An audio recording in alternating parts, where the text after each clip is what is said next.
Right after we just walked through a sucky OHSS. Yeah, we were not prepared for that heartbreak.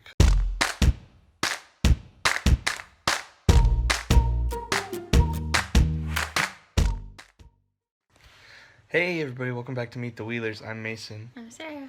And I'm tired. He just woke up like 10 minutes ago. Sarah is probably tired, but oh my gosh, look at my hair. That one little patch of hair. Sarah's probably tired. Yep, see? I'm tired. But she's a little less tired. Oh, and let's show you Rogue. Rogue, come here. Come here. She's chilling. Honestly, I am not really thrilled to be up at 6 a.m. doing a vlog right now. We didn't remember that we had to vlog until we were climbing into bed last night. No, we remembered, but... Well, we did, but then we forgot again. And then remembered again after we went to bed. Yeah, and we have just had really busy lives lately. Sarah's really busy at work. No more yawning. No more yawning for the rest of the video, okay, guys? Yeah, it's a joke. Anyways, let's kick things off. We've got a video idea for you guys. We wanted to talk about another tip or trick for going through IVF, some stuff that we've learned, helping you guys through your experiences with our experience. But first things first, we wanted to show you a cute picture of our dog. It's the Rogue of the day. So here it is. So cute. And you should also turn the camera right now because she's looking pretty cute. Oh, she always changes as soon as you say that. Yeah. Oh no. She's cute. Chasing her tail. Rogue. Oh well. And here is the animal of the day from one of you guys submitting it on Facebook. So make sure you go to Facebook and submit for a chance to see your animal on Meet the Wheelers. On Meet the Wheelers. But anyways, the video topic we wanted to talk about today was IVF and emotions. And all of you had been through that? Well, it sucks. Yeah. It's an emotional roller coaster. Especially if you hit, like, the downhills during it. Mm-hmm. I mean, it could be... Oh, gosh. Stop! It could be an emotional roller coaster. And that ride is different for everybody. It could be, a really awesome, always thrilling, always up roller coaster. But chances are you're going to deal with some failure, some frustration, some anger. And if you haven't already before IVF, or don't necessarily right away during IVF, you probably have already dealt with some frustration with infertility, right? So, yeah. Sarah, why don't you start by talking a little bit about sort of your emotional experience going through it, because it's going to be different than mine. Well, overall, it was sucky and frustrating because we just kept hitting failure after failure after failure after failure, ending in one failed cycle. So it was really frustrating, and it just felt like you do all of these drugs for weeks for nothing. And I got frustrated with the waiting part. I'm not patient, so when it failed, then we're like, okay, we have at least a month and a half until we get a transfer again, and then for that to fail again, it's just sucky. Is there anything you could say that people could do to help themselves prepare emotionally for IVF or the whole experience? I guess what I think for both of us kind of prepared us, especially for the last two tries, mainly the last try. We just didn't get our hopes up for that last try. Do you think that was... Like, it's especially when you transferred the two embryos, And I was like reading up on twins and because we thought for sure it was going to take. And then we got our hopes up really, really high, and then it didn't. So I guess just. Be It aware. sounds, yeah, I don't want to say like Yeah. don't expect it to work because I think it's not to interrupt, but just I think it's not necessarily like don't have hope or don't get your hopes up per se. It's more so like know that there's a very real chance it could fail. I think what was very sheesh. that was me. Sorry.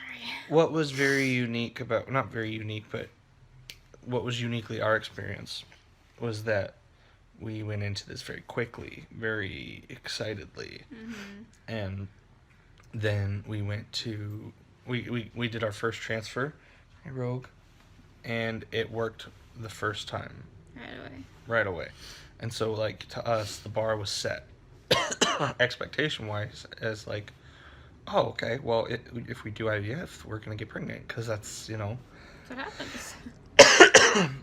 that's how we address the issue of male factor infertility, which is what we were struggling with and are struggling with. It's a very loud plane. A very loud plane. Sheesh. Rogue's like, what the heck?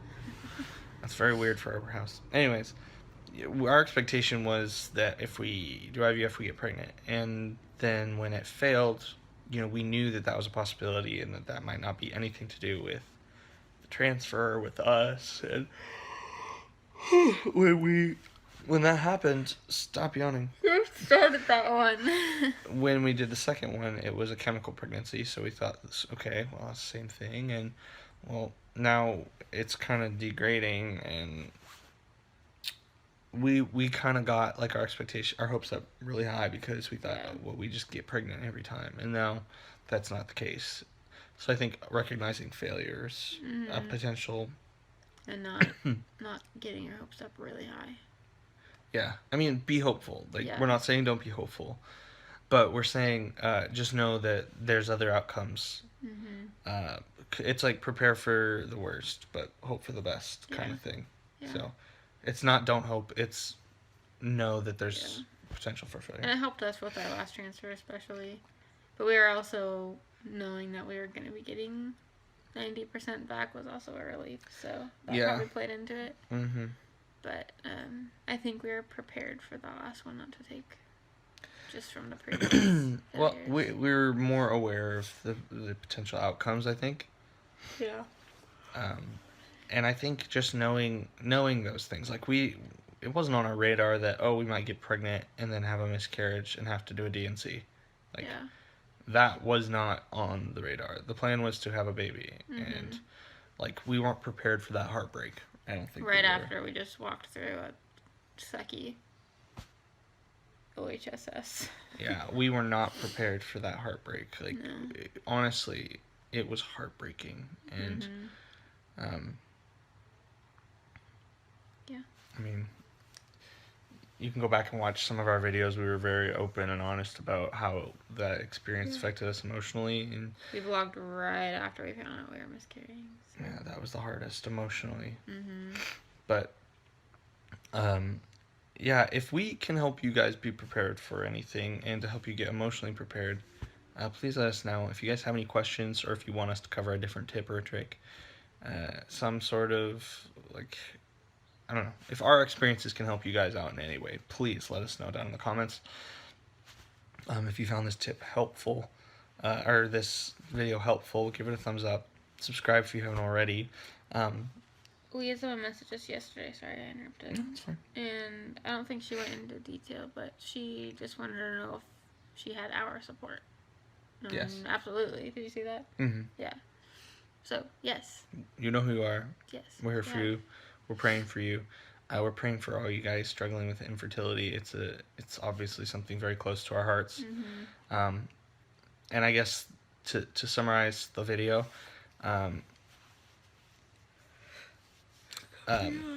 be prepared emotionally for potential outcomes and have people in your life don't go alone. Oh, I cannot imagine going through all that with just you and me knowing it.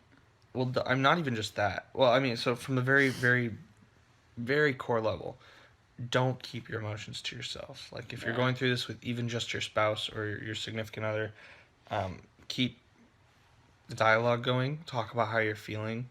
Cry. Rejoice.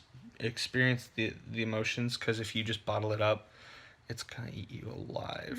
And especially try and keep an open dialogue up with friends and people who aren't just the person you're going through it with, because there's people out there who are going to be strong and not torn down by the emotion of something like a miscarriage, and they will have much more of an ability to lift you up and support you. So I think just know that you have people who are thinking about you, which is us. We are thinking about you guys every day, even though sometimes we don't respond to comments and whatnot, but we read everything. We read everything, and we're here for you guys. So you have our support, and if we can support you better, please let us know in the comments down below.